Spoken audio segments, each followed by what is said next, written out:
testing out the equipment. We'll be ready for the prison ministry again at the next event, next concert.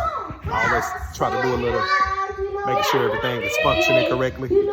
They being super loud, but you gotta get them involved. All right, be quiet, be quiet. Here come the beat. Y'all ready? Be quiet. Here come the beat. All right, I'm gonna get one of these little instrumentals for them. Got everything set up.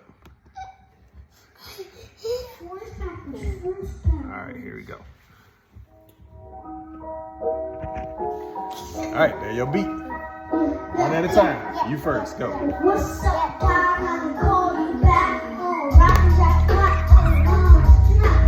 What up, guys? I can call you back. Rappers that clap. What's up, guys? I can call you back. Rappers that clap. What up, guys? I can call you back. Rappers that clap. All right, Casey, your turn.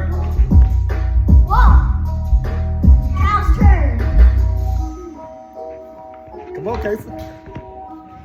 Yeah. Come over here. If you don't want to, give it back to camera.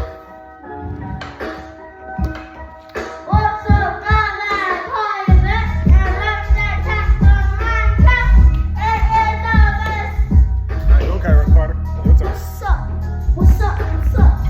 Yeah. This is one of the bows. I got the bows What's down up, the guys? race. I call you back. I never turned it up loud. Like, this thing hits hard. I played to a crowd about probably 500 to 1,000. This is just one of them. One of my favorite speakers. You can adjust the tops like that. You got a crowd up there. Adjust the volume as well. That's the sub. What's up? Yeah. Come on. Really easy to set up. Anyway, you want. I got a wireless mixer as go well. forward, you can go backwards. I like my Yamaha. Then I use my Mac. When I go into the races, I bring my Mac. This is pretty much my setup, and I can play the whole chapel service. Everyone you want. Yeah. All right.